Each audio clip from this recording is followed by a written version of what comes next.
Hello friends, मैं हूं Bharat the trading academy से आपका वेलकम करता हूं मैं दिल से।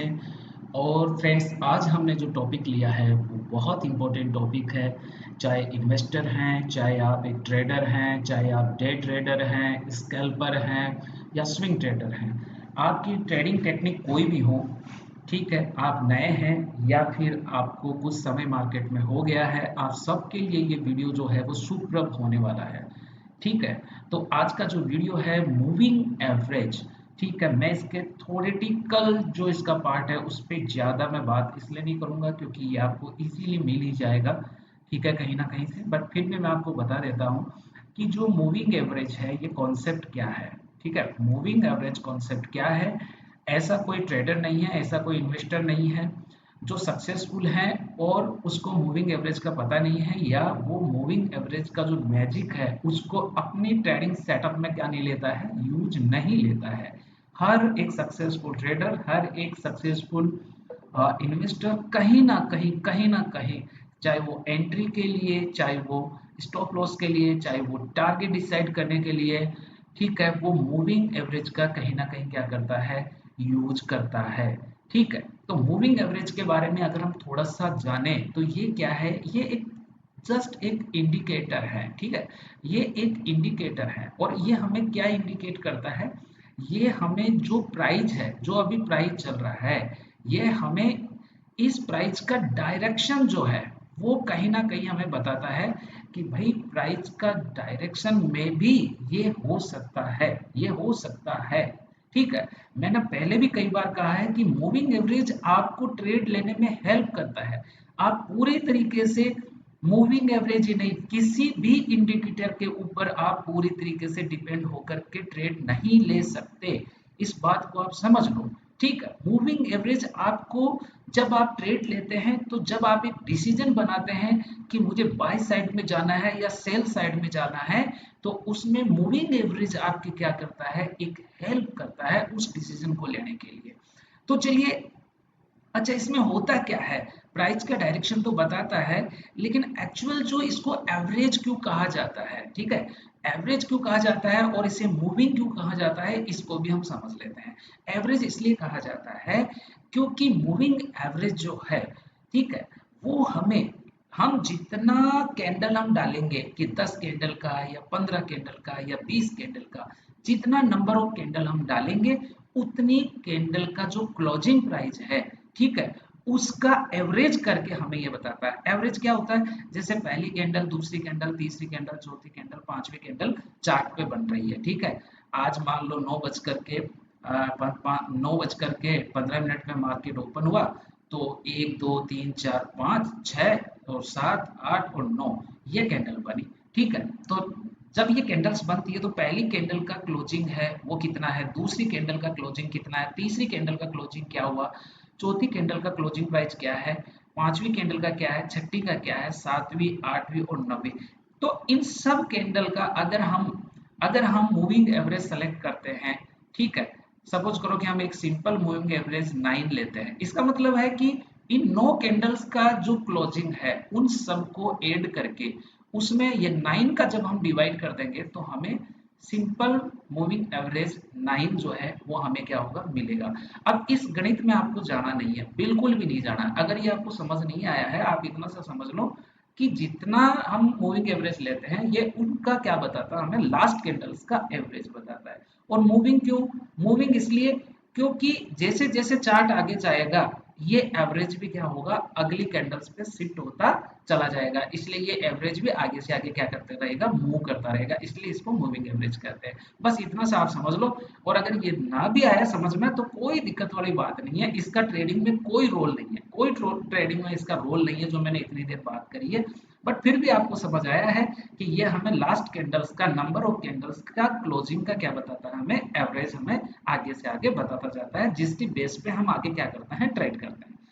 अब आते हैं, दूसरी चीज आ जाती है कि हाँ, ये जरूर जानना है कि सर मूविंग एवरेज जो है, क्योंकि जब आप मूविंग एवरेज सर्च करोगे इंडिकेटर में जाके तो ये आपको अलग अलग तरीके का मिलेगा। सिंपल मूविंग एवरेज मिलेगा, एक्सपोनेंशियल मूविंग एवरेज मिलेगा, वेटेड मूविंग एवरेज मिलेगा और भी मिलेगा। ठीक है, ठीक है, लेकिन आपको दो चीजों पे फोकस फोकस करना है, आप समझ लो अच्छे तरीके से। सिंपल मूविंग एवरेज ये ज्यादातर जो इन्वेस्टर है, जो लॉन्ग टाइम के लिए, लॉन्ग टाइम फ्रेम के लिए इन्वेस्ट करते हैं अपना पैसा, 1 साल 2 साल 3 साल, ठीक है, और बड़े टाइम फ्रेम पे जो क्या करते हैं, अपना एनालिसिस करते हैं। क्योंकि कोई भी एक इन्वेस्टर होगा वो 3 मिनट का या 5 मिनट का या 15 मिनट का कैंडल देख करके तो इन्वेस्ट नहीं करेगा। वो कौन सा कैंडल देखता है, 1 डे का देखता है, 1 वीक का देखता है, 1 मंथ का देखता है। तो मंथली जो बड़े टाइम फ्रेम जब हम देखते हैं तो हमें सिंपल मूविंग एवरेज का हमेशा इस्तेमाल करना चाहिए। और यदि आप एक ट्रेडर हैं और एक इंट्राडे ट्रेडर हैं, आप डेली अपनी पोजीशन लेते हैं, डेली अपना पोजीशन क्या करते हैं, सेल कर देते हैं, तो आप क्या करेंगे, आपका टाइम फ्रेम 3 मिनट हो सकता है, आपका टाइम फ्रेम 5 मिनट हो सकता है, 15 मिनट हो सकता है। एनालिसिस के लिए हो सकता है आप डेली डेली टाइम फ्रेम भी काम में ले सकते हैं। एनालिसिस के लिए डेली टाइम फ्रेम काम में ले सकते हैं, लेकिन एंट्री के लिए आप 3 5 15 का टाइम फ्रेम काम में लेते हैं। तो आपके लिए जो बेस्ट मूविंग एवरेज होगा ना, वो ईएमए आपके लिए बेस्ट होगा। ठीक है, बस इतना सा समझ लो, इनका अंदर ही सिंपल मूविंग एवरेज में क्या अंतर है, ईएमए में क्या डिफरेंस है, ये थ्योरेटिकल पार्ट आप गूगल पे जाके सर्च कर लेना, आपको वहां मिल जाएगा। बस मैं आपको आज की वीडियो में मैं जो भी बताऊंगा वो ओनली और ओनली मैं इस बात पे फोकस करूंगा कि मूविंग एवरेज का हमारा जो ट्रेडिंग है उसमें रोल क्या है, रोल क्या है, एक्चुअल रोल क्या है। तो चलो वीडियो ज्यादा लंबा ना हो जाए, हम सीधा सबसे पहले देखते हैं कि सर जो मूविंग एवरेज है उसको लगाते कैसे चार्ट पे। भाई ये तो इंपॉर्टेंट चीज है ना कि मूविंग एवरेज को चार्ट पे लगाए कैसे। तो चलिए हम देख लेते हैं कि मूविंग एवरेज को चार्ट पे कैसे लगाते हैं। हम एक चार्ट पे आ जाते हैं, ठीक है। यहाँ पे मैं जो है ट्रेडिंग व्यू ओपन कर लेता हूँ, और ट्रेडिंग व्यू ओपन करके मैं आपको बताता हूँ कि इसको चार्ट पे कैसे प्लॉट किया जाता है। दिस इज वेरी सिंपल, ठीक है। आप कोई सा भी चार्ट आप ओपन कर सकते हैं। मैंने जो अभी यहाँ चार्ट अभी ओपन कर रखा है, वो चार्ट मैंने ओपन कर रखा है, अभी मैंने जो चार्ट ओपन किया बैंक निफ्टी का मैंने ओपन कर रखा है। लेकिन कोई नहीं, आपको जो भी समझ में आता है, आप जिसमें भी ट्रेड करते हैं, स्टॉक में ट्रेड करते हैं तो स्टॉक का चार्ट ओपन कर लो, ठीक है। तो अब हम समझ रहे हैं कि मूविंग एवरेज को सिंपली लगाते कैसे हैं, ठीक है। तो इंडिकेटर में जाएंगे।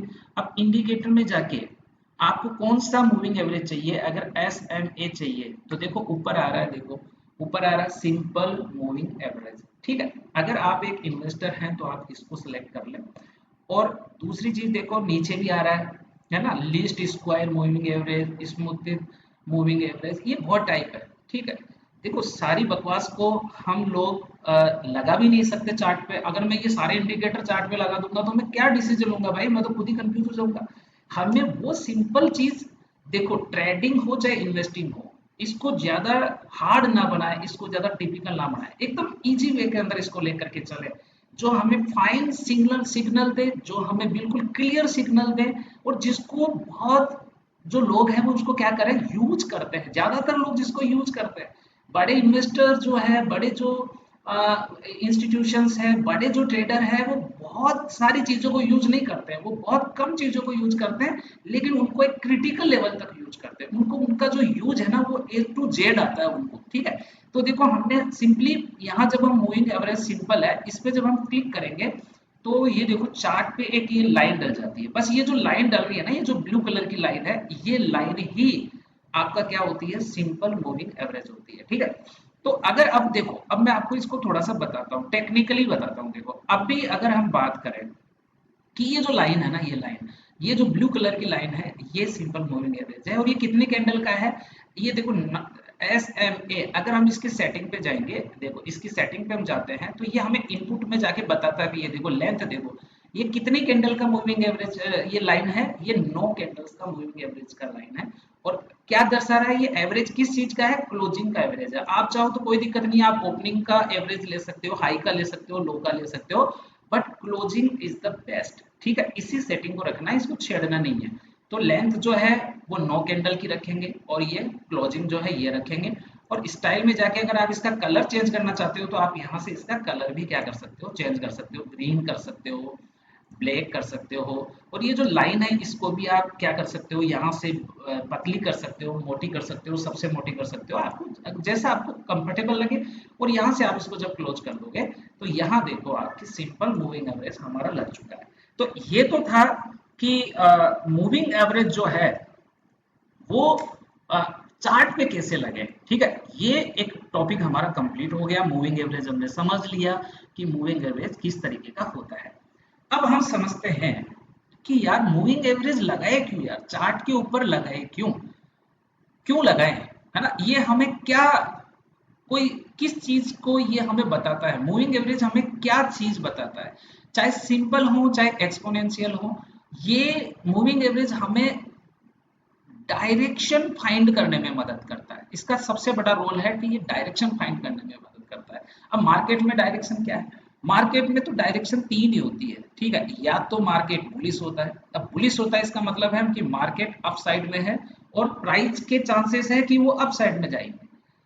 मार्केट बियरिश जब होता है तो प्राइस क्या होती है, नीचे से नीचे जाती है, और इस बात की संभावना होती है कि प्राइस क्या जा सकती है, नीचे जा सकती है। और भैया तीसरी चीज है कि मार्केट रेंज में भी रह सकता है। अब रेंज का मतलब ये है कि प्राइस जो है कहीं नहीं जा सकती है, ठीक है। यानी कि वो एक रेंज में, जैसे 70 रुपए से 100 रुपए का एक रेंज बना लिया, तो वो हाई लगाएगी तो 100 का लगाएगी, फिर वापस 70 पे आ जाएगी, फिर वापस 100 पे चली जाएगी। तो इस तरीके से जो प्राइस चलती है वो रेंज कहलाती है, ठीक है।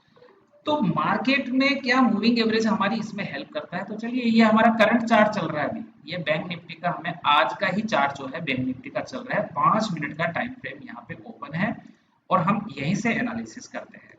अब आप मुझे ये बताओ, आज देखो 27 तारीख की बात है, आप क्या देख रहे हो यहाँ पे। आपको एक चीज समझ में आनी चाहिए कि जब जब प्राइस प्राइस का, जब भी मैं प्राइस बोलूंगा तो प्राइस का मेरा मतलब होगा ये जो कैंडल है ना, ये इस कैंडल को मैं प्राइस बोलता हूँ। ये जितने भी कैंडल्स है ये सब प्राइस को शो कर रही है, ठीक है। जब ये ऊपर जाती है, जब कैंडल्स ऊपर की तरफ जाती है, जैसे यहाँ से ये ऊपर की तरफ गई, तो ये हमें बताता है कि प्राइस यहाँ से बढ़ रहा है, बुलिश है मार्केट।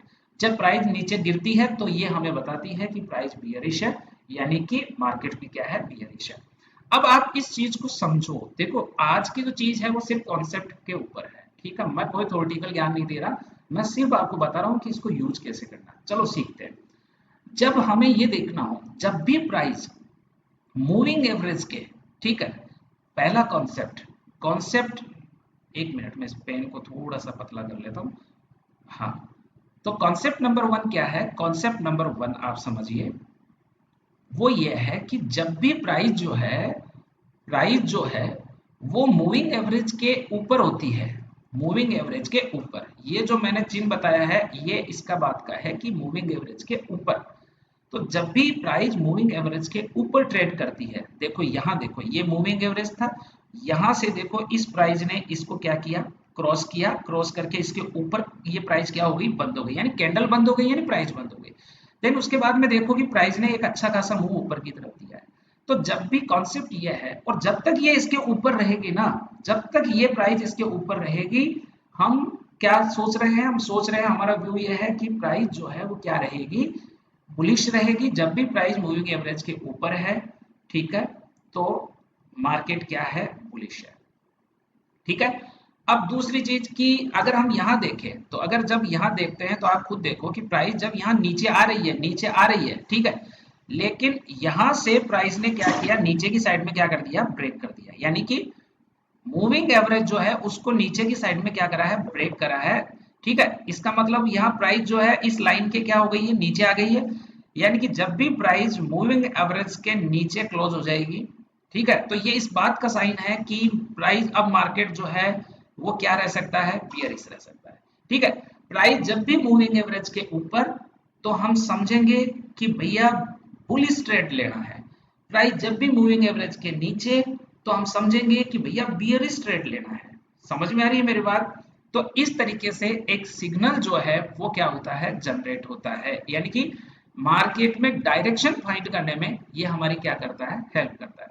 लेकिन कई बार ऐसा होता है कि देखो सांप की तरह जो है, यहाँ देखो ये मूविंग एवरेज चल रहा है और यहाँ देखो एक बार ये नीचे आ गई, फिर इसके ऊपर बंद हो गई, फिर दोबारा इसके नीचे आ गई, फिर थोड़ा सा ऊपर बंद हुई, फिर नीचे आई, फिर इसके ऊपर चली गई, फिर इसके नीचे आई, फिर ऊपर चली गई, फिर यहाँ नीचे क्लोज हो गया। तो इस तरीके का जो मार्केट होता है, जहां बार बार जो है प्राइस क्या कर रही है, मूविंग एवरेज के ऊपर क्लोज हो रही है, फिर अगली दो कैंडल बाद में नीचे क्लोज हो रही है, फिर ऊपर क्लोज हो रही है, तो इसको अवॉइड करना चाहिए। ऐसा जो मार्केट होता है ये हमें दिखाता है कि मार्केट आज किस में है, रेंज में है। जब भी सांप की तरह, जब भी मार्केट में सांप की तरह, जब मार्केट में प्राइस सांप की तरह जो अपना क्लोजिंग, जो अपना मूविंग एवरेज है उसके ऊपर नीचे ऊपर नीचे ऊपर नीचे इस तरीके से चले, और इस कंडीशन में मूविंग एवरेज भी बिल्कुल क्या हो जाता है, फ्लैट हो जाता है। ठीक है, आप देखो जब मूविंग एवरेज अप साइड में रहता है तो आप प्राइस देखो अप साइड में है, जब मूविंग एवरेज नीचे की साइड में आ रहा है तो प्राइस भी क्या आ रही है, देखो नीचे की साइड में आ रही है। तो कुल मिला के मूविंग एवरेज जो होता है वो प्राइस को फॉलो करता है। ठीक है, अगर प्राइस नीचे जा रहा है तो मूविंग एवरेज भी नीचे जाएगा, प्राइस ऊपर जा रहा है तो मूविंग एवरेज भी क्या जाएगा, ऊपर जाएगा। और अगर प्राइस जो है अगर वो रेंज बना रहा है तो मूविंग एवरेज ना ऊपर जाएगा ना नीचे जाएगा। मूविंग एवरेज क्या होगा, यहाँ एग्जांपल में देखो आप, अगर मैं इस एग्जांपल की बात करूं, यहाँ देखो आप, तो ये एक रेंज है। ठीक है, अब यहाँ पे ट्रेड लेने की कोई आवश्यकता नहीं है, ये एक रेंज है। अगर आप यहाँ पर ट्रेड ले लोगे, ठीक है, तो आप फंस जाओगे एक तरीके से, और ऑप्शन बायर तो खास तौर से बुरी तरीके से फंस जाएगा। समझ में आ रही है, उसका तो बैठे बैठे जो प्रीमियम है ना वो डीके होकर के और हो सकता है जीरो हो जाए। ठीक है, ऑप्शन बायर को चाहिए मूवमेंट। ठीक है, जैसे ये देखो ये जो कैंडल्स है ये मोमेंटम कैंडल्स है, यहां जब हम देख रहे हैं तो ये एक मोमेंटम कैंडल बन रहा है 5 मिनट के। ठीक है, लेकिन हमें एक चीज ध्यान रखना है कि हम अगर बाय कर रहे हैं तो हमें बाय तभी करना है जब प्राइस जो है वो किसके ऊपर रहे। हमेशा अगर हम सोच रहे हैं कि मुझे बाय करना है तो मूविंग एवरेज के ऊपर ही हम बाय करेंगे। ठीक है, तो हमारा ट्रेड लगभग लगभग चांस है कि हम जो है सही डायरेक्शन में क्या करेंगे, बाय करेंगे।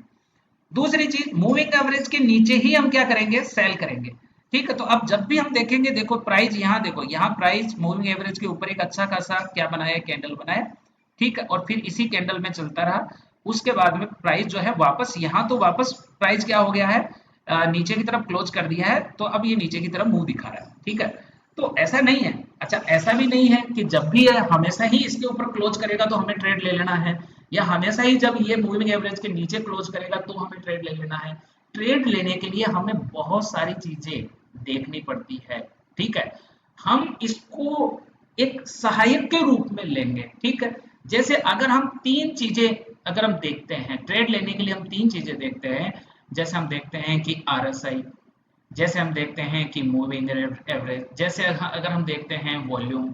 और हमने ये देखा कि भाई आरएसआई क्या सिग्नल दे रहा है, क्या दे रहा है, मूविंग एवरेज के ऊपर है क्या प्राइस है, क्या वहां पे वॉल्यूम बढ़ रहा है क्या, हाँ बढ़ रहा है। तो तीन चीजों से हमने कंफर्मेशन ले लिया, तब जाके हमने क्या बना लिया, एक ट्रेड बना लिया।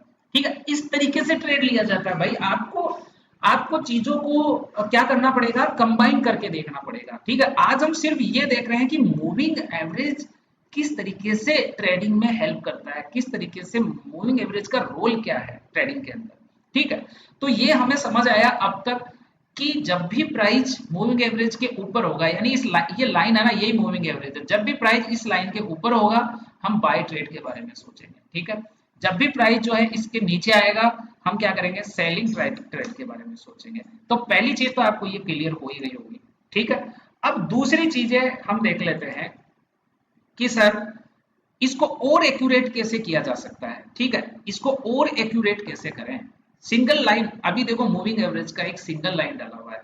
ठीक है, और अभी तक हमने सिर्फ यही जाना, एंट्री का नहीं है, अभी मैंने एंट्री फाइंड करना नहीं बताया है। अब अगला पॉइंट मेरा एंट्री फाइंड करने का है कि एक एक्यूरेट एंट्री हम कैसे बनाए।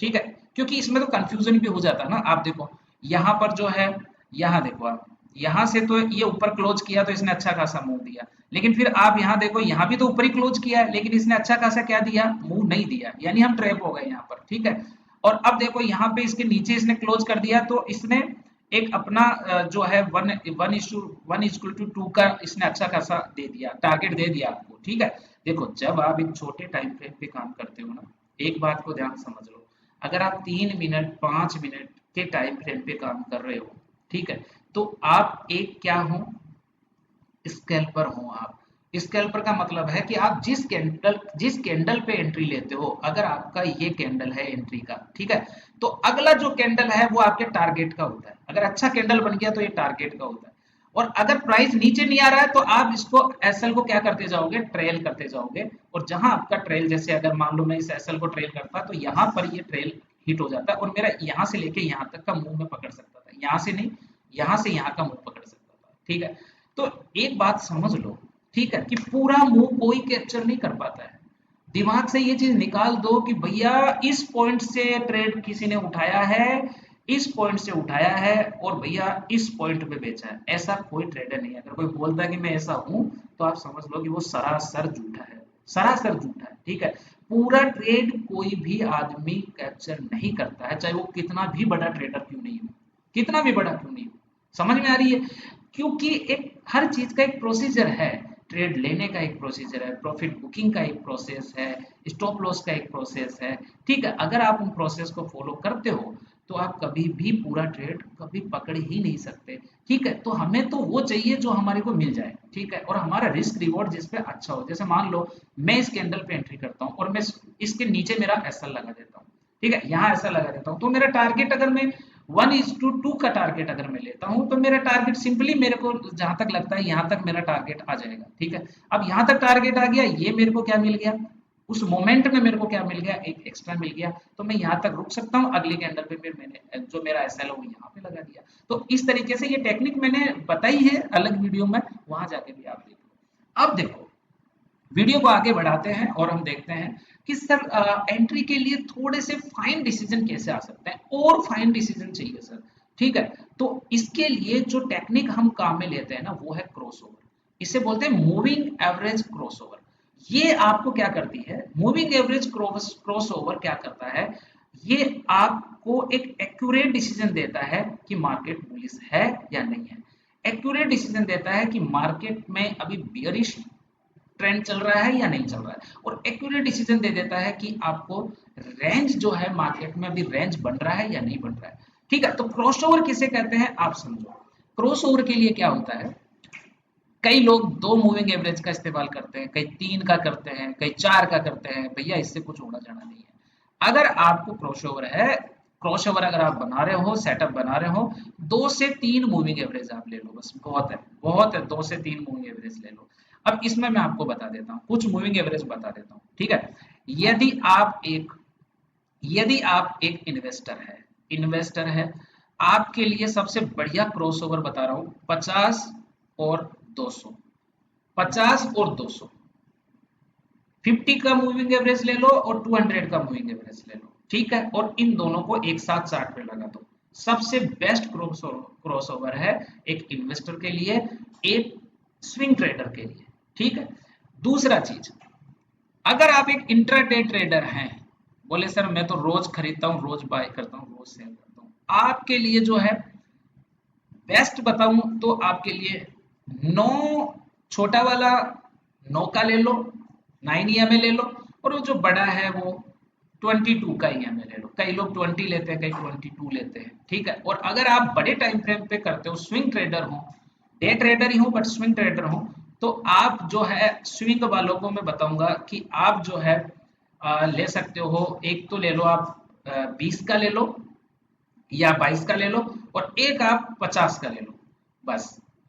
ठीक है, ये जो मैंने आपको बताया है, ये जो सेटअप मैंने बताया आपको, ये एक बेस्ट सेटअप है। ठीक है, अगर आप छोटी टाइम फ्रेम पे काम करते हो, मान लो 3 मिनट पे ट्रेड लेते हो या 5 मिनट पे ट्रेड लेते हो, तो आपको 9 और 22 EMA यूज में लेना चाहिए। यदि आप एक इन्वेस्टर हैं और आप डेली टाइम फ्रेम यूज में लेते हो, एनालिसिस के लिए मंथली टाइम फ्रेम यूज में लेते हो, तो आपको 50 और 200 का EMA यूज में लेना चाहिए। यदि आप एक स्विंग ट्रेडर हो, तो आपको जो है, स्विंग ट्रेडर क्या करेगा, एंट्री के लिए 15 मिनट का कैंडल देखेगा और एनालिसिस के लिए 1 डे का टाइम फ्रेम देखेगा। ठीक है, तो उसको स्विंग ट्रेडर को 22 और 50 का EMA लेना चाहिए। ये आप नोट कर लो। ठीक है, ये मैंने आपको बेस्ट गोल्डन क्रॉसओवर बता दिया मैंने आपको। ठीक है, अब आ जाते हैं कि सर क्रॉसओवर बनाते हैं। देखो बनाते हैं, अब मान लो कि मैं एक इंट्राडे ट्रेडर हूँ, इंट्राडे ट्रेडर हूँ, तो मैंने 9 EMA तो लगा ही रखा है। ठीक है, इसके साथ में मैं एक EMA और लगा दूंगा। उसका प्रोसेस सिंपल है, यहाँ से इंडिकेटर पे जाना है, वही आपको मूविंग एवरेज। अच्छा एक बात ध्यान रखना, मैं कह रहा हूँ कि हम इंट्राडे ट्रेडर है, तो हम सिंपल मूविंग एवरेज ना लगा के और हम EMA लगाएंगे। ठीक है, EMA के लगाने का भी तरीका वही है कि मूविंग एवरेज एक्सपोनेंशियल को आपको सर्च करना है और इसको 2 बार क्लिक करना है। 2 बार क्लिक करोगे तो देखो 2 एवरेज आपके यहाँ लग गए, EMA 9 EMA 9। अब आपको क्या करना पड़ेगा, इनका सेटिंग चेंज करना पड़ेगा। कैसे करना पड़ेगा, यहाँ से क्लिक किया और एक का तो आप 9 है, 9 रख लो, और जो छोटा वाला है 9 हो गया, और इसको ब्लू रख लो। ठीक है, और जो एक दूसरा वाला है, इसको आप क्या करो, इसको ब्लैक कर दो। ठीक है। और इसकी जो रेंज है इनपुट में, इसको आप डाल दो 9 और 22 डाल दो इसको। ये आप अपने हिसाब से रख सकते हो, 21 रख सकते हो, 20 रख सकते हो, ठीक है। तो वो कोई दिक्कत नहीं है। अब आप देखो, अब आपके चार्ट पे देखो, आप आपके चार्ट पे देखो आप, ये इतना शानदार चीज है, ठीक है, कि आपको ये एक्यूरेट डिसीजन देगा, ठीक है। हमेशा नहीं देगा, हमेशा तो फेल भी होता है, ऐसा नहीं है, लेकिन जब देगा तो बहुत अच्छे सिग्नल देगा। यहां से देखो आप, यहां से देखो। अब यहां आपको क्या देखना है, क्रॉस ओवर का मतलब क्या होता है, ठीक है। क्रॉस ओवर का मतलब क्या होता है, पहले तो ये समझो। हमने क्रॉस ओवर सेट तो कर दिया, हमने दो ईएमए ले लिए, 9 और 22 ले लिया, 5 मिनट का टाइम फ्रेम है। अब हम एंट्री फाइंड कर रहे हैं, तो हम क्रॉस ओवर देखेंगे। क्रॉस ओवर क्या होता है, आप देखना। क्रॉस ओवर यह होता है कि ये जो ब्लू लाइन है, ये ब्लू लाइन है 9 ईएमए की, यानी जो छोटा ईएम है उसकी, और ये जो ब्लैक लाइन है ये है 22 ईएमए की, ठीक है। तो जो बड़ी वाली लाइन है वो चल रही है, छोटी वाली भी चल रही है, ठीक है। अब क्रॉस ओवर क्या होता है, ध्यान रखना, एक बात समझ लेना।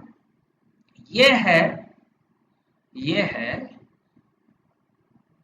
ये है ब्लैक, ठीक है, और ये है ब्लू। तो जब भी जो ब्लू लाइन है वो ब्लैक लाइन को, ठीक है, नीचे से ऊपर की तरफ काटेगी, ठीक है। ये ब्लैक लाइन चल रही थी, ये ब्लैक लाइन किसकी थी, जैसे ये वाली लाइन है, ये लाइन, ये सॉरी, ये वाली लाइन किसकी है, ये है 22 ईएमए है ये। और ये जो ब्लू वाली है ये किसकी है, ये ब्लू वाली है 9 ईएमए। तो जब भी ये जो छोटा ईएमए है, हमेशा याद रखना, क्रॉस ओवर छोटा करता है, छोटा वाला ईएमए है वो बड़े वाले को क्रॉस ओवर करेगा, ठीक है। तो यहां देखो, बिल्कुल सिंपल है, अभी प्राइस चल रही है, चल रही है, चल रही है, ठीक है। अब जैसे ही आप देखो यहाँ पे एक छोटा सा रेंज बन रहा है, और फिर आप देखो कि यहाँ पर एक कैंडल है, जो ये पहले तो आप क्रॉसओवर देखो कि क्रॉसओवर हुआ या नहीं हुआ, तो ये वो जगह है जहां पे क्रॉसओवर होता है। यानी कि जो ब्लू लाइन है वो जो ब्लैक लाइन है उसको क्या करती है, ऊपर की तरफ काट देती है, काट भी देती है, और साथ में एक ऊपर की तरफ क्या बना देती है, कैंडल भी बना देती है ग्रीन कलर का, जो किसके ऊपर है, ब्लू लाइन के ऊपर है। ध्यान रखना, जो कैंडल है, जो क्लोज हुआ है वो ब्लू कलर के ऊपर कैंडल क्लोज होना चाहिए, 9 ईएमए के ऊपर, क्योंकि ये हमने अभी थोड़ी देर पहले पढ़ा है कि जब भी प्राइस 9 ईएमए के ऊपर रहेगी तो मार्केट बुलिश रहेगा, ठीक है। अब आ जाते हैं कि सर फिर आगे क्या करें। अब यहाँ पे क्रॉसओवर होता है, और यहाँ पे हमें एक कैंडल भी मिल जाता है, यहाँ पे ये एक कैंडल मिल गया हमारे को, क्रॉसओवर प्लस, एक बार ये थोड़ा सा हो गया, तो यहाँ पे हमारे को मिल जाता है एक कैंडल, ये एक कैंडल मिल गया, ये देखो ये कैंडल मिल गया, और साथ में क्रॉसओवर मिल गया, दोनों चीजें हो गई।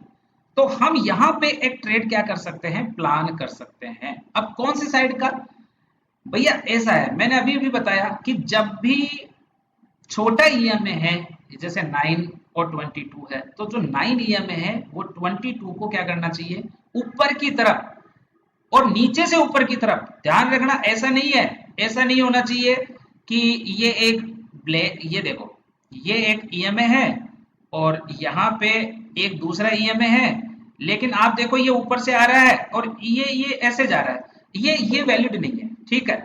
आपको मैंने क्या कहा कि अगर आपको बुलिश ट्रेड लेना है तो आपको क्या करना है, जो आपकी ईएमए लाइन है कौन सी, 22 की, उसको नीचे से क्या होना चाहिए, नीचे से क्रॉस करना चाहिए, कौन सा, जो भी इससे छोटा ईएमए है। तो इससे छोटा ईएमए कौन सा ले रखा है हमने, 9 ईएमए हमने ले रखा है। तो बाई 22 ईएमए को जब भी 9 ईएमए नीचे से ऊपर की तरफ, जैसे यहाँ देखो नीचे से ये प्राइस देखो नीचे से आ रही है, ठीक है, और यहाँ पे देखो क्लोज तो यहीं पे कर दिया था, लेकिन क्लोज यहाँ कर दिया था, लेकिन यहाँ मूविंग एवरेज का क्रॉसओवर नहीं हुआ था। तो सबसे पहले हम देखेंगे, पहले तो हम देखेंगे कि मूविंग एवरेज का क्रॉसओवर, तो यहाँ मूविंग एवरेज का क्रॉसओवर हो गया, प्लस साथ में हमारे को क्या मिल गया, यहाँ पे एक कैंडल भी मिल गया, ग्रीन कैंडल भी। तो हम इसी जगह पे क्या कर सकते हैं, हमारा एंट्री क्या कर सकते हैं, फाइंड कर सकते हैं, और इसी कैंडल का जो लो है, ये जो लो है, या तो इस कैंडल का लो लगा लो, या जो ये स्विंग लो है इसको भी आप लगा सकते हो। तो इसका हम एसएल लेकर के हम क्या कर सकते हैं, ट्रेड एग्जीक्यूट कर सकते हैं, और हमारा टारगेट जो होगा वो होगा नियरेस्ट स्विंग, या तो ये जो स्विंग है ये हमारा टारगेट होना चाहिए। ठीक है, ध्यान रखना जो नियरेस्ट स्विंग होता है वो हमारा टारगेट बनता है। ठीक है, और अगर आप नियरेस्ट स्विंग पे अगर आप टारगेट नहीं होता है तो आप ये टारगेट डिसाइड कर सकते हो कि जब भी प्राइस ये जो मूविंग एवरेज है ना इसके नीचे क्लोजिंग देगी, जैसे यहाँ पे नीचे क्लोजिंग दे दी, मूविंग एवरेज के नीचे क्लोजिंग दे दी, तो यहीं पर आपका क्या हो गया, एसएल क्या हो गया, आपका हिट हो गया, आपको टारगेट मिल गया। तो इस तरीके से हम देखते हैं, ये हो गया एक क्रॉसओवर इसको बोलते हैं। तो इससे क्या है, हमारी जो एंट्री है ना वो थोड़ी सी क्या हो जाती है, फाइन हो जाती है। ठीक है, हमारी एंट्री फाइन हो जाती है। अब आगे आ जाते हैं, देखते हैं। यहाँ देखो आप, यहाँ देखो आप, यहाँ इस जगह देखो, इस जगह पे क्या हुआ, यहाँ से देखो, यहाँ से भी देखोगे तो मार्केट गैप डाउन खुला, और गैप डाउन खुलने के बाद में हम देख रहे थे, वेट कर रहे थे एंट्री का। ठीक है, और इस जगह पे वो पॉइंट आता है हमारे पास में, इस जगह पे वो पॉइंट आता है। ठीक है, ये वो पॉइंट है, ये वो पॉइंट है जहां पे एक क्रॉसओवर हमारे को देखने को मिलता है। ठीक है, तो ये जब क्रॉसओवर हमारा हो गया, ठीक है, यहाँ पर क्रॉसओवर हो गया और इस जगह पे हमारे को क्या मिला, एक कैंडल मिला। क्योंकि देखो क्रॉसओवर कंफर्म होने के बाद जब अगला कैंडल हमारे को ग्रीन कैंडल मिलता है, तो ये ग्रीन कैंडल मिलता है। ठीक है, और यहीं पे हम क्या कर सकते हैं, एंट्री ले सकते हैं, और जिस जगह क्रॉसओवर हुआ है उसके पिछली वाली जो कैंडल है उसको हम लॉक लगा के, या नियरेस्ट जो कैंडल है उस पे हम क्या कर सकते हैं, एसएल लगा के, और हमारा 1:2 का या जो भी टारगेट है उसके लिए हम जा सकते हैं। ठीक है, तो ये मैं कुछ एग्जांपल बता रहा हूं जो क्रॉसओवर के एग्जांपल है। ठीक है, अब हम चलते हैं आगे। तो इस तरीके से हमें बुलिश ट्रेड, मैंने बताया कि बुलिश ट्रेड कैसे ले सकते हैं, बियरिश ट्रेड कैसे ले सकते हैं। तो ये हमारा जो क्रॉसओवर थ्योरी है ना, इसको आपको अगर अच्छे से समझ में आ जाएगा ना, तो ये देखो, और जब तक देखो, जब तक अब देखो, यहाँ देखो, जब तक इनका ये देखो, ये दोनों जो मूविंग एवरेज है जब तक ये वन साइडेड में है, और जब तक ये एक दूसरे को बिल्कुल गैप दे करके आगे बढ़ रहे हैं, तब तक ये बुलिश है। अब यहाँ पर देखो दोनों एक जगह हुए, दोनों जब एक जगह साथ साथ चलते हैं, ध्यान रखना जब भी मूविंग एवरेज दोनों साथ साथ चलने लग जाते हैं, तो आपको ये समझना चाहिए, जब भी मूविंग एवरेज साथ साथ चलते हैं, जैसे यहाँ से ये साथ साथ चलना क्या हो गए, शुरू हो गए, तो यहाँ पर हमें समझना चाहिए कि मार्केट क्या बना रहा है, एक रेंज बना रहा है। ठीक है, तो यहाँ पर मार्केट एक रेंज बना रहा है, और फिर देखो यहाँ से देखो, फिर मार्केट में क्या हुआ, एक मूवमेंट चालू हुआ। कैसे हुआ मैं बताता हूँ, देखो। ठीक है, अगर आप इस चार्ट को अगर आप देखते हो ढंग से, अगर आप देखते हो इस चार्ट को, ठीक है, तो आप देखो मैंने क्या बोला, नीचे की साइड से प्राइस आनी चाहिए। तो ये देखो नीचे की साइड से ब्लू लाइन है वो ब्लैक लाइन को क्या कर रही है, क्रॉस कर रही है, और यहीं पर हमारे को ये क्या मिलता है, कैंडल भी अच्छा खासा मिल जाता है। अगर हमारी यहाँ एक एंट्री होती है तो हमें बहुत अच्छा मूव जो है वो देखने के लिए मिलता है। ठीक है, तो ये थी कि हम किस तरीके से क्रॉस ओवर को देख करके हम एक रेंज का पता कर सकते हैं, जहां पे देखो, जहां पर आप ये समझ लो, बिल्कुल इजी भाषा में समझ लो कि जिस जगह पर दोनों मूविंग एवरेज जो है वो इस तरीके से फ्लैट हो जाते हैं। ठीक है, या फिर इस तरीके से दोनों मूविंग एवरेज है, मैं कलर चेंज नहीं कर रहा हूँ, सेम ही है, इस तरीके से कभी ऊपर कभी नीचे कभी ऊपर, ऐसे ऐसे ऐसे चल रहे हैं, और बिल्कुल फ्लैट मार्केट इस तरीके से चल रहा है, तो समझो कि आप मार्केट जो है क्या बना रहा है, एक रेंज बना रहा है। ठीक है, तो हमें वहां ट्रेड लेने से बचना चाहिए, हमें उस रेंज के ब्रेकआउट का क्या करना चाहिए, वेट करना चाहिए। जैसे अगर मैं यहाँ की बात करूँ, अगर मैं इस ट्रेड को अगर अपन बनाते तो कैसे बनाते, ये देखो यहाँ पर अगर ये एक ट्रेड था, ठीक है, यहाँ पर ये एक रेंज बना। ठीक है, और रेंज बना, इस रेंज में आप खुद देख रहे हो कि इस रेंज में देखो ऊपर प्राइस जा रहा है, नीचे आ रहा है, ऊपर जा रहा है, और यहाँ एक ही रेजिस्टेंस से प्राइस बार बार गिर रहा है। ठीक है, लेकिन लेकिन लेकिन लेकिन और देखो, अब यहाँ क्या होता है, यहाँ क्या होता है, जब ये एक रेंज बनता है तो यहाँ देखो इस रेंज का एक ब्रेकआउट होता है, अच्छा खासा एक ब्रेकआउट होता है, और अब आप ये देखो कि प्राइस ईएमए के ऊपर भी है। ठीक है, और क्रॉसओवर भी है, प्लस प्राइस ऊपर भी है, और प्लस इस रेंज का साथ में क्या हो रहा है, ऊपर की तरफ ब्रेकआउट भी हो रहा है, तो हम एक बुलिश क्या कर सकते हैं, ट्रेड यहाँ पे प्लान कर सकते हैं। तो इस तरीके से मैंने बताया कि मूविंग एवरेज को जो कॉन्सेप्ट है उसको हम किस तरीके से सेल बाय जो डिसीजन है हमारा उसको लेने के लिए क्या कर सकते हैं, यूज में ले सकते हैं। अब दूसरी चीज हो जाती है, अब एक दूसरा कॉन्सेप्ट और बता रहा हूं मैं आपको। ये तो मैंने बताया कि मूविंग एवरेज क्रॉसओवर क्या है, ऊपर की साइड में क्रॉस कर रहा है। देखो ब्लू लाइन जब ऊपर की साइड में क्रॉस कर रही है नीचे से, तो हम बाय सिग्नल ढूंढते हैं। जब ब्लू लाइन जो है ऊपर से नीचे की तरफ क्रॉस कर रही है तो हम सेल सिग्नल ढूंढते हैं। अब मैं बताता हूँ कि कई बार ऐसा हो जाता है कि हम बैठे के बैठे रह जाते हैं। ठीक है, जैसे यहाँ से एक प्राइस ये ब्रेकआउट हुआ और ब्रेकआउट होके इतना बड़ा कैंडल बना दिया मार्केट ने। अब इतना बड़ा कैंडल बना दिया, अब हमारी हिम्मत नहीं होती है कि मार्केट में, हमारी हिम्मत नहीं कि हम मार्केट में अब एंटर कर जाएं। हो सकता है कि मार्केट यहाँ से बिल्कुल नीचे आ जाए और हमारा एसएल वगैरह सारा चला जाए, तो हम क्या करें? तो मूविंग एवरेज क्या करता है? मूविंग एवरेज हमारे को मार्केट में एक री एंट्री भी देता है, ध्यान रखना। अगर मार्केट मोमेंटम में है तो हम री एंट्री कहाँ फाइंड करें? ठीक है, जैसे देखो, आप देखो कि मूविंग एवरेज जो है, आप देखो सारे काम हो गए। मार्केट ने एक रेंज बनाया, देखो मार्केट ने एक रेंज बनाया, यहाँ देखो मार्केट ने एक रेंज बनाया, रेंज बनाने के बाद में यहाँ रेंज का ब्रेकआउट दिया, प्लस मूविंग एवरेज का क्रॉसओवर भी यहाँ हो रहा है, प्लस जो है आपका इसके ऊपर एक अच्छा खासा कैंडल भी हमारे को मिल रहा है ना। ये देखो एक अच्छा कैंडल मिल गया, इससे अच्छा कैंडल क्या चाहिए आपको बताओ? ठीक है, तो ये एक अच्छा खासा कैंडल भी हमारे को मिल गया रेंज के ऊपर। तो भाई अब क्या करें? ठीक है, तो अब जब हमारे से ट्रेड छूट गया तो हम क्या करते हैं? फिर उस छूटे हुए ट्रेड में भागते हैं, पीछे पीछे भागते हैं। ठीक है, यहां से देखो ये एक रेंज रेंज है, वो क्या, ये देखो ये एक रेंज है। मैं रेंज बना देता हूँ, इसको थोड़ा सा कलर चेंज कर देता हूँ भाई, आपको थोड़ा अच्छे से समझ में आ जाए भाई। ठीक है, अच्छे से समझ में आना क्या है, जरूरी है। तो इसका कलर कहाँ गया भाई, कलर कहाँ गया इसका? हाँ, कलर तो यहाँ है तो सही, इसको थोड़ा हल्का कर देते हैं, ये लो। तो ये एक रेंज है। अब ये रेंज थी, यहाँ देखो मूविंग एवरेज एक दूसरे के साथ साथ चल रहे, तो मैंने क्या बोला, जब मूविंग एवरेज एक दूसरे के आसपास चलते हैं तो वहां एक रेंज फाइंड होती है। ठीक है, और जब ये एक दूसरे से दूरी बनाते हैं, अगर ये ऊपर की तरफ दूरी बना रहे हैं, इसका मतलब क्या है? मूविंग एवरेज रेंज बना के, देखो इस तरीके से समझो, इस तरीके से समझो कि ये एक मूविंग एवरेज है, ये ब्लैक वाला ये एक मूविंग एवरेज है, ये ऊपर की साइड में जा रहा था, फिर ये ऐसे हो गया, ऐसे हो गया। अब क्या होगा? एक दूसरा मूविंग एवरेज था, ये भी इसी तरीके से चल रहा था, लेकिन फिर धीरे धीरे धीरे धीरे ये भी क्या हुआ, ऐसे ऐसे ऐसे ऐसे ऐसे हो गया। अब यहाँ पे एक क्या हुआ, इस जगह पे आप देख रहे हो दोनों मूविंग एवरेज क्या हो गए, इस तरीके से एक दूसरे के चिपक गए, एक दूसरे के साथ हो गए। ठीक है, और फिर एक दिशा में जा रहे हैं। इसका मतलब क्या है कि मार्केट यहाँ पे एक रेंज बना रहा है। अब आपको वेट करना है, क्या वेट करना है? कि भाई एक क्लियर डायरेक्शन मिले। क्लियर डायरेक्शन क्या मिले? कि जब ये आगे जा रहे हैं तो अगर इसको नीचे आना होगा तो क्या होगा, नीचे आना होगा तो जो इसमें ब्लैक वाला जो मूविंग एवरेज है वो नीचे की तरफ आएगा, और इस तरीके से जो ब्लू वाला मूविंग एवरेज है वो इससे नीचे की तरफ आएगा, और इनके बीच में क्या बढ़ेगी, ये डिस्टेंस बढ़ेगी। ध्यान रखना, ये जो डिस्टेंस है ना, ये हमें बताती है कि मार्केट एक डायरेक्शन क्या कर रहा है, प्ले कर रहा है, मार्केट एक डायरेक्शन बना रहा है।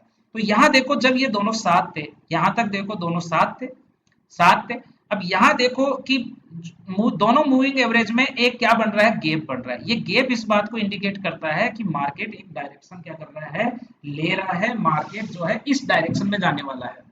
ये हमारे को, ये जिधर मुंह खोलता है, अगर ये नीचे की तरफ मुंह खोलता तो हम समझ जाते हैं कि भैया ये नीचे की तरफ जाने वाला है। ठीक है, अगर ये ऊपर की तरफ, अगर इसने ये जो गैप दिया है, इसका मतलब है कि ये ऊपर की तरफ जाएगा। अब इसका ब्रेकआउट हो गया, अच्छा खासा कैंडल मिल गया। तो मेरा जो टॉपिक था वो ये था कि भाई हम बीच में एंट्री कैसे लें। तो बीच में एंट्री लेने के लिए क्या है, अब आप यहाँ एंट्री ले लोगे, थोड़ा सा मार्केट यहाँ नीचे आएगा और आप क्या करोगे, आप घबरा जाओगे। तो बीच में एंट्री कैसे लेते हैं, इसको समझने के लिए आपको एक बात समझनी पड़ेगी। आपको ये बात समझनी पड़ेगी कि मूविंग एवरेज जो होता है वो सपोर्ट और रेजिस्टेंस की तरह भी क्या करता है, काम करता है। छोटे टाइम फ्रेम पे फिर भी आपको ट्रैप वगैरह काफी करता है, सारे दिन चलता रहता है। लेकिन बड़े टाइम फ्रेम पे है ना, ये जो कॉन्सेप्ट है ना कि मूविंग एवरेज एक सपोर्ट रेजिस्टेंस की तरह काम करता है। अगर आप स्टॉक में काम करते हो, स्विंग ट्रेडर हो, आप जो मूव है उसको पकड़ते हो, 15-15 दिन, 2-2 महीने आप स्टॉक को होल्ड करते हो, तो भैया आपके लिए ये जो कॉन्सेप्ट है ना, ये वरदान है, ये इस बात को समझ लेना। ठीक है, कैसे? आओ देखो चार्ट पे देखो आप, यहां से मूव निकल गया, अब निकल गया, लेकिन आप देखो आप देखो कि मूविंग एवरेज जो है वहां से प्राइस एक्यूरेट क्या ले रही है, सपोर्ट ले रही है भाई, सपोर्ट ले रही है। आप देखो ध्यान से, मैं एक बार दिखाता हूँ आपको। यहाँ देखो आप, यहाँ देखो मूविंग एवरेज से ही प्राइस क्या ले रही है, एक अच्छा खासा सपोर्ट ले रही है। फिर हम अगर इस चार्ट पे चलते हैं, ऊपर की तरफ चलते हैं, एक तो यार ये पेन है ना, इसको मैं ये वाला ही ले लेता हूँ यार पेन, ये पेन, हाँ ये हाइलाइटर ले लेता हूँ मैं। अब तुम देखो यहाँ पे देखो, प्राइस यहाँ सपोर्ट लिया, फिर देखो प्राइस ऊपर गया, फिर ये देखो मूविंग एवरेज के पास में ही आपको फिर ये क्या मिला है, सपोर्ट मिला है। ठीक है, और फिर ऊपर की तरफ प्राइस निकलती है, फिर देखो मूविंग एवरेज के पास में आके फिर एक सपोर्ट लेता है। ठीक है, तो आप देख रहे हो कि प्राइस जो है वो मूविंग एवरेज को एज ए सपोर्ट कितना अच्छा यहाँ पे क्या कर रही है, ट्रीट कर रही है। तो इस तरीके से हम देखते हैं कि मूविंग एवरेज जो होता है, ठीक है, मूविंग एवरेज जो होता है वो एक सपोर्ट की तरह भी काम करता है। जब प्राइस इसके ऊपर रहती है और जब वो प्राइस एवरेज के पास में आती है तो वो एक सपोर्ट की तरह काम करता है। जब प्राइस जो है वो मूविंग एवरेज के क्या क्या रहती है, नीचे रहती है। ये भी ध्यान रखना, मैं जो समझा रहा हूँ वो चीज, कि जब प्राइस मूविंग एवरेज के नीचे रहती है, नीचे रहती है, एक मिनट, हाँ, तो प्राइस जब मूविंग एवरेज के क्या रहती है, नीचे रहती है। ठीक है, नीचे का मतलब क्या है, एक मिनट, प्राइस मूविंग एवरेज के नीचे, ये भी बताता हूँ आपको एग्जांपल। यहाँ देखो कितना अच्छा चल रहा है, देखो यहाँ क्रॉस ओवर हुआ, यहाँ देखो सपोर्ट लिया, तो ये एक अच्छी एंट्री हमारी यहाँ बनती है। जब भी एंट्री लोगे, अगर आपसे मुंह छूट गया तो जब भी एंट्री लोगे ध्यान रखना कि मूविंग एवरेज के पास में आने दो प्राइस को, उसके बाद में आपको एंट्री लेनी है उसी डायरेक्शन में जिस साइड में मूविंग एवरेज ने क्या कर रखा है, मुंह खोल रखा है। ठीक है, अभी देखो यहाँ देखो कितना शानदार एंट्री है, देखो यहाँ से एक बड़ा कैंडल मिला हमारे को, यहाँ देखो क्रॉसओवर भी हो गया ऊपर की तरफ। ठीक है, और यहाँ देखो जैसे ही प्राइस इसके पास आया और एक जो हेमर टाइप कैंडल बना, अगर इसी का लो बना करके और अगर हम क्या करते हैं, लो का एसएल लेकर के अगर हम एंट्री करते हैं, अच्छा खासा मूव हमारे को मिल रहा है। अब यहाँ हमें निकल जाना है, क्योंकि जब भी प्राइस इस मूविंग एवरेज को क्या करेगी, नीचे की तरफ क्लोजिंग देगी, तो ये डायरेक्शन दो चीज का हो जाता है कि भैया या तो क्या होगा, प्राइस अब यहाँ से प्राइस साइडवेज हो जाएगा, या फिर प्राइस का डायरेक्शन जो है वो क्या हो जाएगा, रिवर्स हो जाएगा। अगर पहले प्राइस ऊपर जा रहा था तो प्राइस नीचे आ जाएगा, या फिर वो साइडवेज हो जाएगा। अब आप देख लो, यहाँ से देख लो, लेकिन वो ऊपर नहीं जाएगा। यहाँ से देखो, अब अगर यहाँ से देखोगे, ये देखो पूरा का पूरा या क्या हो गया, साइडवेज हो गया। अब देखो मैं आगे एग्जांपल और बताता हूँ, आप नोट कर लो सारी चीजों को, जो भी मैं बता रहा हूँ उसको नोट कर लो। ठीक है, अब यहाँ देखो आप, यहाँ देखो, इस जगह देखो आप, कितना अच्छा एग्जाम्पल यहाँ मिल रहा है। देखो मार्केट खुला 21 तारीख को, यहाँ देखो क्रॉसओवर भी हुआ, यहाँ ये एंट्री देखो आप, कितनी शानदार एंट्री है। पहली ही कैंडल जो है नीचे क्लोज होती है, यहाँ पर देखो क्रॉसओवर भी मिलता है, यहाँ क्रॉसओवर मिल रहा है, देन प्राइस देखो यहाँ ऊपर से प्राइस नीचे आती है, यहाँ देखो पहले प्राइस ऊपर से नीचे आती है, देन वो ईएमए के पास प्राइस जाती है और एक रेड कैंडल बनता है। इसी रेड कैंडल पे हम क्या करें, सेल करें, तो ये देखो ये हमारा टारगेट मिलता है। फिर यहाँ पे देखो एक सेलिंग आती है, मैं आपको बताता हूँ कहाँ कहाँ ये सेलिंग आ रही है। देखो एक्यूरेट काम कर रहा है, देखो यहाँ काम कर रहा है, देखो यहाँ पे अच्छा खासा काम किया, फिर हमें यहाँ तक मूव मिला। फिर यहाँ देखो जैसे ही प्राइस गई मूविंग एवरेज के पास, तो ये एक रेजिस्टेंस की तरह काम कर रहा है। मैंने क्या कहा, जब प्राइस मूविंग एवरेज के नीचे चल रही है, तो जब भी वो मूविंग एवरेज के पास जाएगी वो रेजिस्टेंस की तरह काम करेगा। जब प्राइस मूविंग एवरेज के ऊपर चल रही है, तो जब भी वो प्राइस, जैसे देखो इधर समझो यार, देखो ये प्राइस है, ये मूविंग एवरेज है, ठीक है, और ये प्राइस है, तो जब भी प्राइस क्या होगी, ऊपर निकलेगी, और जब भी वो इसके पास आएगी ना, तो यहाँ वो क्या लेगी, सपोर्ट लेगी। फिर प्राइस ऊपर जाएगी, फिर जब ये मूविंग एवरेज के पास आएगी, यहाँ फिर क्या लेगी, वो सपोर्ट लेगी, इस तरीके से। और यहाँ जहां पर ये प्राइस सपोर्ट ले रही है, यहाँ अगर कोई अच्छा कैंडल आपको मिलता है, कोई हैमर मिलता है, कोई बुलिश एंगल्फिंग मिलता है, कोई मॉर्निंग स्टार मिलता है, तो वो देख करके आप क्या ले सकते हो, यहाँ पे एंट्री ले सकते हो। ठीक है, तो ये हमारी मदद किस में करता है ज्यादातर, कि भाई हम लेट हो गए, ठीक है, हम आए तब तक जो मूव वाला कैंडल था वो निकल गया, और अब मुझे एंट्री बनानी है, तो हम जल्दबाजी ना करें, हम उसका मूविंग एवरेज पर आने का क्या करें, वेट करें। जब भी वो मूविंग एवरेज के पास आएगी, आपको मूवमेंट जरूर देगी, क्योंकि वहां से बाइंग आएगी। ठीक है, इसी तरीके से इस कॉन्सेप्ट को ऐसे भी सीख सकते हैं कि अगर मान लो कि प्राइस जो है, ये ये एक मूविंग एवरेज है, और प्राइस जो है वो सपोज करो कि प्राइस नीचे आ रही है, तो जब भी ये ऊपर जाएगी, तो इस जगह पे प्राइस रेजिस्टेंस फेस करेगी, फिर प्राइस नीचे आएगी, फिर जब भी आएगी तो इस जगह। तो आप कहाँ सेल कर सकते हो, ये जो रेजिस्टेंस, जहां प्राइस रेजिस्टेंस ले रही है इसी जगह आप क्या कर सकते हो, सेल अपॉर्चुनिटी ढूंढ सकते हो। इस जगह, इन दोनों जगह पे आप क्या देख सकते हो, बाय अपॉर्चुनिटी ढूंढ सकते हो। समझ में आ रही है मेरी बात? तो ये आज के कॉन्सेप्ट्स है कि किस तरीके से हम मूविंग एवरेज को हम कैसे री एंट्री में काम में ले सकते हैं। ठीक है, और टारगेट तो मैंने बता ही दिया कि जब आपकी एक बार एंट्री हो गई, सपोज करो कि आपने यहाँ एंट्री कर दी, ठीक है, एंट्री कर ली, तो यहाँ तक अब इसका हाई जो है वो हमारा एसएल होगा। अच्छा, एसएल और टारगेट कैसे डिसाइड कर सकते हैं वो भी बता देता हूँ। देखो, एक तो आप ये समझ लो कि अगर आप एक इंट्राडे ट्रेडर हैं, तो इंट्राडे ट्रेडर हैं दैट मीन्स कि भैया आपको जिस कैंडल पे आपने एंट्री ली है ना, उसका 2 गुना या 3 गुना आपको मिल गया ना, 2 गुना भी मिल गया ना, और इस स्पीड से आप चलते रहे, तो आप अच्छे ट्रेडर हो। ठीक है, यानी कि आप जिस कैंडल पे भी एंट्री लेते हो उस कैंडल का 2 से 3 गुना आपको रिवॉर्ड तो हमेशा लेना ही लेना है।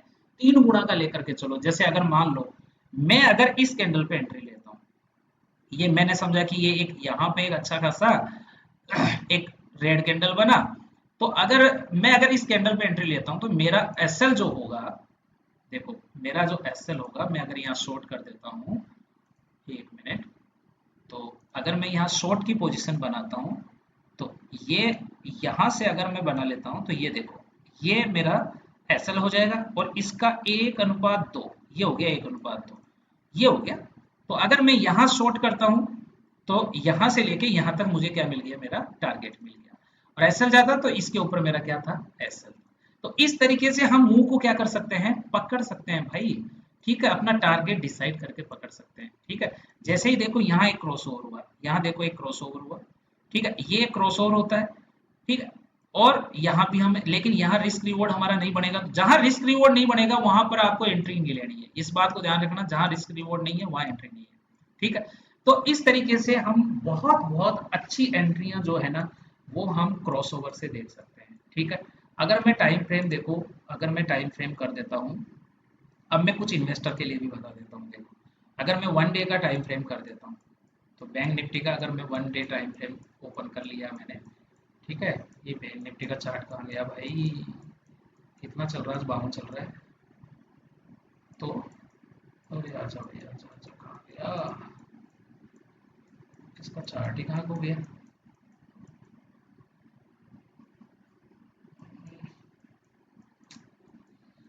Bank Nifty, bank Nifty, bank Nifty, चलो दूसरा देख लेते हैं यार, पता नहीं क्या कोई टेक्निकल ग्लिच आ गया क्या।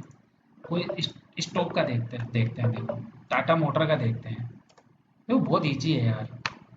ठीक है, MOTERS, टाटा मोटर्स का देखते हैं।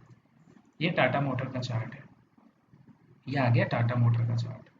देखो, अब हम इस टाटा मोटर के चार्ट को हम देख रहे हैं, डेली टाइम फ्रेम पे एनालिसिस कर रहे हैं। लेकिन मैंने क्या बोला, अगर आप एक इन्वेस्टर हैं तो डेली टाइम फ्रेम पे हमारा जो क्रॉस ओवर होना चाहिए वो क्या होना चाहिए, 50 और 200 का। तो हम एक तो कर लेते हैं 50, ठीक है, एक को 50 कर देते हैं, और एक का कर देते हैं 200 का, 200 इन्वेस्टर के लिए सबसे बढ़िया। ठीक है, ये देखो, अब आप देखो, अब जब आप देखोगे तो आपको बहुत सारी चीजें देखने को मिलेगी। ठीक है, बहुत मिलेगी, देखो मिलेगी, देखो टाटा मोटर में रैली जब आती है, रैली जब आई, तो आप देखो शुरू से चार्ट देख लो इसका, 1 डे का टाइम फ्रेम है। ठीक है, अब आप मुझे ये बताओ, देखो यहाँ देखो आप, यहाँ देखो, यहाँ देखो, ये 200 EMA है, जो ब्लैक वाला है वो 200 EMA है, जो जो ब्लू वाला है वो 50 EMA है। तो जब हम देख रहे हैं कि जब देखो प्राइस जब क्या कर रही है, इसके पास में जा रही है, फिर देखो रेजिस्टेंस ले रही है, फिर इसके पास जा रही है, फिर रेजिस्टेंस ले रही है। अब लास्ट एंड फाइनल प्राइस ने क्या किया है, इसके ऊपर एक अच्छा खासा कैंडल दिया है। ठीक है, लेकिन हमें ये एक हमारा एंट्री सेटअप हमारा इसलिए नहीं है, हम एक क्रॉस ओवर का वेट करेंगे कि क्रॉस ओवर कहाँ होता है। ठीक है, अभी यहाँ क्रॉस ओवर हुआ है, यहाँ क्रॉस ओवर हुआ है, लेकिन हमारे को कोई एंट्री नहीं मिली यहाँ। ठीक है, यहाँ देखो आप, यहाँ एक क्रॉस ओवर होता है, बहुत अच्छा खासा क्रॉस ओवर यहाँ हुआ। ठीक है, तो ये एक अपॉर्चुनिटी है कि जब भी 50 EMA जो है, ठीक है, किसी स्टॉक में 200 EMA को क्रॉस करता है, तो ये एक अपॉर्चुनिटी हमारे लिए बनती है कि यहाँ से एक बाइंग सेटअप हमारा बन सकता है कि हम जो है यहाँ से एक बाइंग एरिया ढूंढ करके जहां भी हमें अगर यहाँ कैंडल मिल रहा है या यहाँ कैंडल मिल रहा है, ठीक है। देखो बाय और सेल करना ये बहुत सारी चीजों पे डिपेंडेंट है। इसके लिए हमें कैंडल्स देखना पड़ता है, इसके लिए हमें कैंडल का क्लोजिंग देखना पड़ता है, ठीक है। बहुत सारी चीजें देखना पड़ता है, इसके लिए सपोर्ट एरिया देखना पड़ता है। बट हम इस यहाँ क्या कर रहे हैं, यहाँ ये हमें बता रहा है कि भैया यहाँ से जो है एक अच्छा मूव आ सकता है। और अब आप देखो यहाँ से जब मूव आया तो आप देखो 140 180 और देखो आप ये रुक ही नहीं रहा है ना। टाटा मोटर्स सीधा 340 आया उसके बाद, और उसके बाद में क्रॉसओवर हुआ नहीं है, तो ये ऐसे ही चल ही रहा है अभी तक सपोर्ट लेके, कोई क्रॉसओवर नहीं हुआ है। तो देखो टाटा मोटर अभी तक भी बुलिश बना हुआ है। देन उसके बाद में यहाँ भी क्रॉसओवर नहीं हुआ है, ठीक है। क्रॉसओवर जब तक नहीं हुआ है, यहाँ एक क्रॉसओवर हुआ है, यहाँ एक क्रॉसओवर हुआ है, ये देखो इस जगह पे जब क्रॉसओवर हुआ तो ये साइन है कि भैया यहाँ पर जो है प्राइस क्या कर सकती है, नीचे की तरफ जा सकती है, ठीक है। और जब नीचे की तरफ जा सकती है तो आप देखो कि प्राइस कहाँ तक आया है, 380 तक आया है, ठीक है। ये सेलिंग अपॉर्चुनिटी है। जब वापस क्रॉस ओवर हुआ है ऊपर की तरफ तो यहाँ से प्राइस क्या कर सकती है, ऊपर की तरफ जा सकती है, ठीक है। तो यहाँ से देखो एक क्रॉस ओवर हुआ ऊपर की तरफ, एक अच्छा खासा कैंडल बना, तो उसके बाद में देखो टाटा मोटर रुका नहीं है भैया अभी तक, ये देखो आप, ठीक है।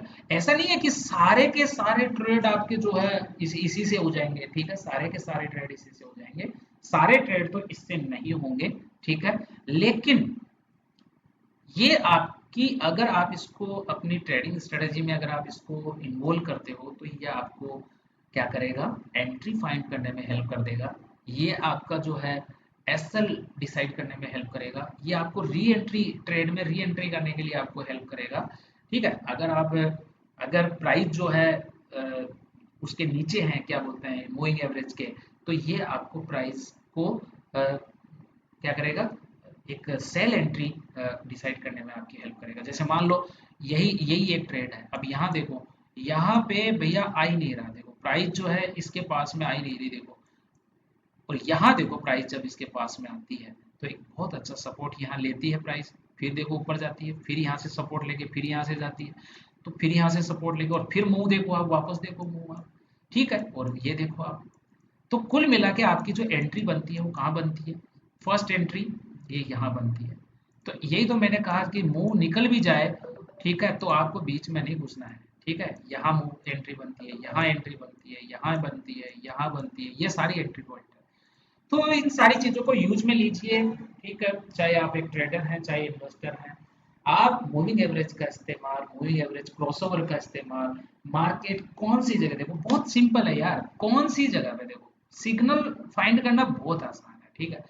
दो मूविंग एवरेज अगर आपने लिए हैं, दो लिए हैं, सपोज करो एक तो ये है, ये दो मूविंग एवरेज है, मान लो ये वन है, ठीक है। अगर एक दूसरा मूविंग एवरेज जो छोटा है इससे, अगर वो ऊपर की तरफ क्रॉस करता है, छोटा मूविंग क्रॉस भी छोटा वाला ही करेगा, बड़ा वाला नहीं करेगा, ठीक है। तो छोटा वाला जब बड़े वाले को काटता हुआ ऊपर निकलता है तो ये हम समझ जाते हैं कि भैया यहाँ से एक बुलिश साइन है, मार्केट ऊपर की तरफ निकल सकता है, ठीक है। अगर इस तरीके से अगर कोई मूविंग एवरेज है ऊपर से नीचे की तरफ काट रहा है, इसका मतलब है कि ये बियरिश साइन है। अगर दोनों के दोनों साथ चल रहे हैं ऐसे, ठीक है, इस तरीके से चल रहे हैं या इस तरीके से चल रहे हैं साथ, तो आप समझ जाओ कि मार्केट अभी किस में चल रहा है, रेंज में चल रहा है।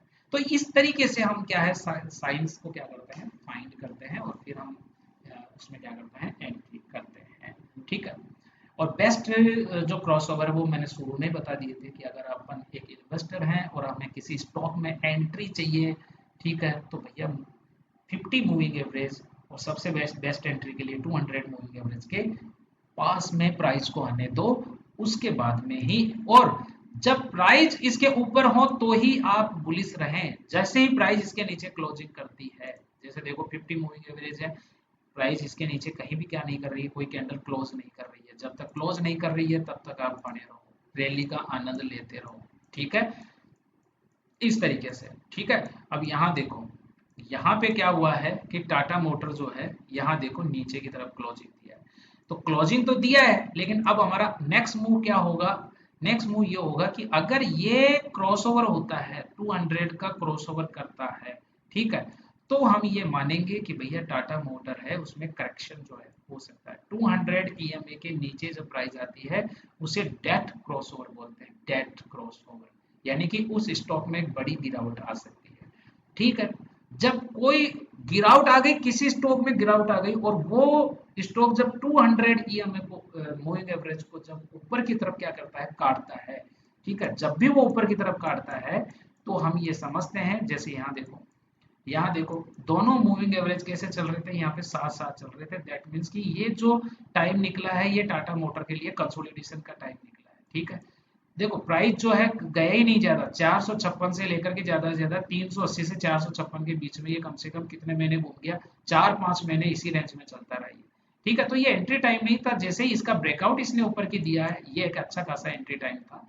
तो इस तरीके से हम स्टॉक में भी एक बहुत अच्छी एंट्री जो है ईएमए के माध्यम से हम देख सकते हैं। यदि आपको वीडियो अच्छा लगा है, मैंने और भी वीडियो बनाए हैं, ठीक है, और भी बनाए हैं। अच्छा, मैं एक चीज और बता देता हूँ, जब देखो जब भी